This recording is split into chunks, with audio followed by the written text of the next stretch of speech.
One, the future could be like this, where we are literally drowning in data. That's kind of already, I think some people already feel like, constant notifications. Or we could become superhuman, right? Where we can reach the universe, right? No limit to what we can know. I mean, it's funny, every second movie that's made in Hollywood these days has the same motif, which is that we become superhuman by plugging into the internet directly. I call the singularity. Right? Now, this is a very dangerous thought, obviously.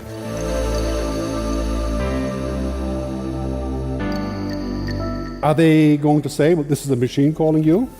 Then you probably hang up, right?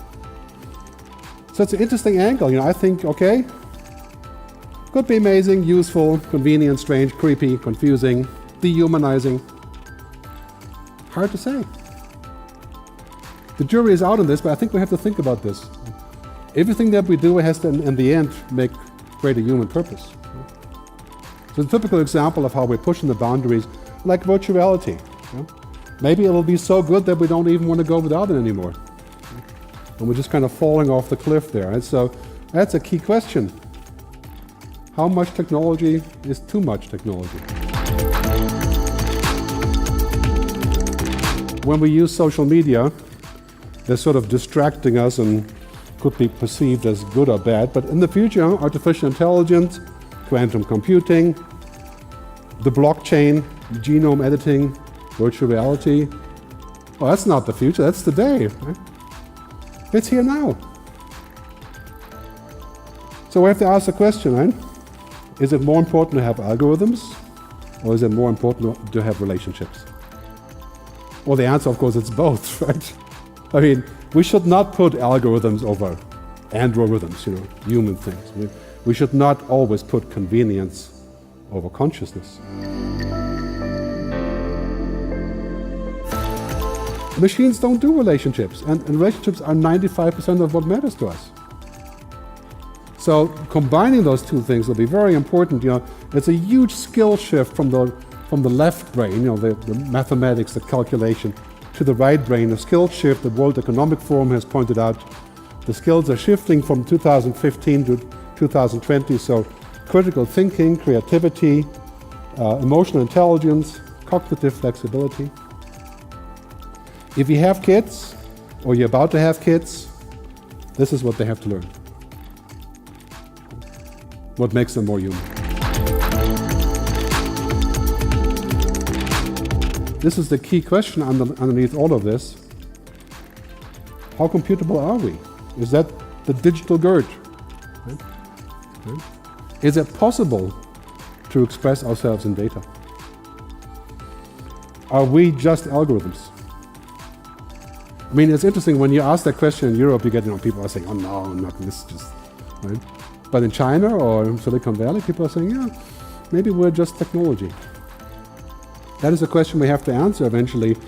Otherwise we can have these kind of situations where machines can give us good counsel, right? Or we can just get a download of the latest skills. That could be quite useful, as envisioned in many science fiction. If we're just data, then this is our logical destination. But here's the thing in the end. Human intelligence means a lot more than just numbers. Man and machine, woman and machine are converging. And some people think it's a good idea if we also then become essentially technology. We've heard the debates about singularity and the whole convergence of man and machine. I mean, who in this room does not want to be superhuman, right? I mean, that's kind of like we all think this is a good idea for us to gear up and become super powerful. Now in this evolution, we're going in this world from mobile devices to handheld devices to maybe wearables and very soon brain-computer interfaces. I mean, many people talk about this, and how long would it take for that to work? It's already working, just too clumsy and too expensive. Well, Microsoft HoloLens is $6,000. It'll be $500 in 2 years, and then maybe $100, and maybe free eventually.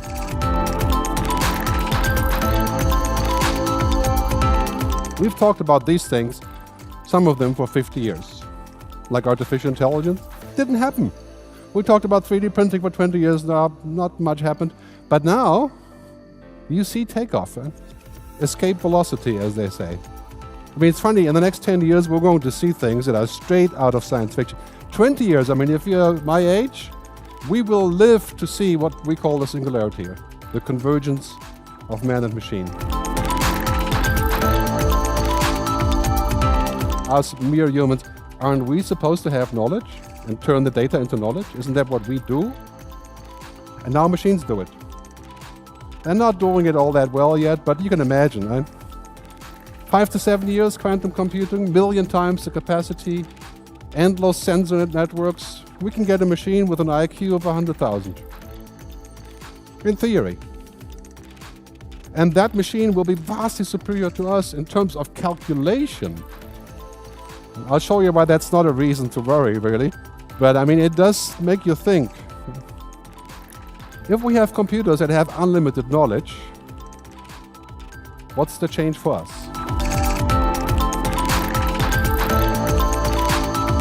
And we have to think about this. Do we want to collaborate with technology, or are we going to end at a place where there are conflicts? And who decides?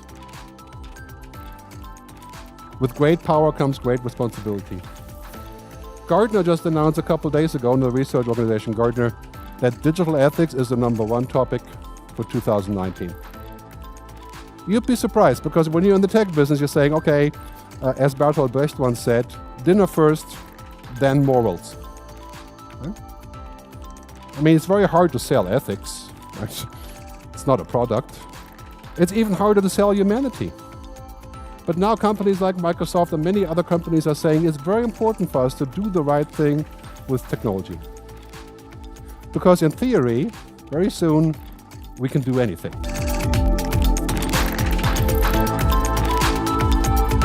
Here's a key question. And given that we're talking about, you're not far from Silicon Valley, who will be mission control for humanity? Who decides? Right now, this is a minor issue, or is somewhat of an issue, right? Because most of it is not really working that well yet. We don't have perfect AI. We don't have the perfect IoT. We don't have 6G networks. We don't have quantum computers yet. But they're right over there. So this is a key question. How do we control and how do we figure out what's good? And the best example is Facebook.